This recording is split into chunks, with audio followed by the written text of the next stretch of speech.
এত কঠিন চ্যালেঞ্জ, এত কঠিন চ্যালেঞ্জ আমি তো ভাবতেও পারিনি এই চ্যালেঞ্জ করতে আমার আজকে এই অবস্থা হবে। আমার প্রিয় ভিউয়ার্স, তোমরা সবাই জানো আমি কিন্তু চ্যালেঞ্জটা অ্যাকসেপ্ট করে নিয়েছি। রাত 12টার সময় আমি নদীতে যাব স্নান করতে, সঙ্গে আছে আমার হাতে প্লাস্টিকের মধ্যে গামছা। তো দেরি কিসে, চলো বন্ধুরা আমি চ্যালেঞ্জটা অ্যাকসেপ্ট করতে পারি কিনা সেটাই দেখবার বিষয়।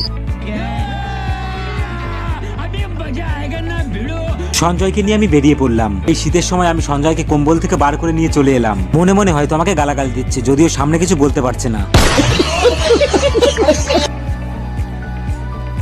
11:40 শীতের সময়, বুঝতে পেরেছো? 11:40 মানে বুঝতে পেরেছো এই হাড় কাঁপানো শীত। চলে এলাম ফাইনালি বন্ধুরা, চলে এলাম নদীতে। ওরে বাবা, এই কি ঠান্ডা জল! সঞ্জয় যখন জানতে পারলো রাত 12টার সময় আমার স্নান করার চ্যালেঞ্জ, আমাকে বললো তুই পাগল হয়ে গেছিস। চ্যালেঞ্জটা নিয়ে কি আমি ভুল করলাম? আমি কি পারবো চ্যালেঞ্জটা পূরণ করতে? নদীর জলটা প্রচন্ড ঠান্ডা, দেখা যাক ঠান্ডাকে হার মানাতে পারি কিনা। দিন ধরে প্রচন্ড পরিমাণে ঠান্ডা পড়ছে, তারপর আবার নদীতে ফুরফুরে হাওয়া দিচ্ছে, আর এদিকে আমি এই চ্যালেঞ্জটা নিয়ে মনে হয় ভুলই করলাম। জামাটা খুলে ফেলেছে শীতে। জলটা দেখো বন্ধুরা, নৌকা, সঙ্গে সঞ্জয়। টাইমটা কত রে?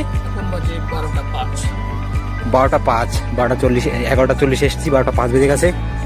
তো স্নানটা করে ফেলি। হ্যাঁ, তো ফাইনালি তাহলে স্নানটা করে ফেলি, দেখতে থাকো। ও ভগবান, কি হবে চ্যালেঞ্জে চক্করে চক্করে আজকে আমি এত ঠান্ডায় নামছি আমি।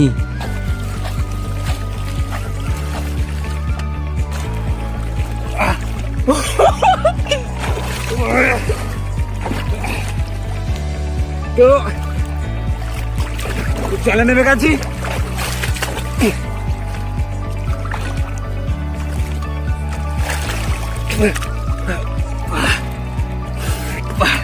ঠান্ডা প্রচন্ড।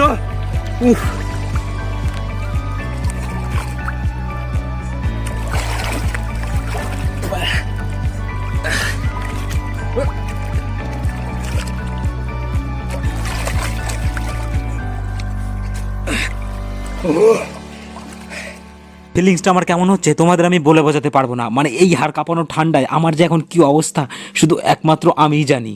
ও ভগবান, জলদি গামছাটা কোথায়, আমি আর পারছি না।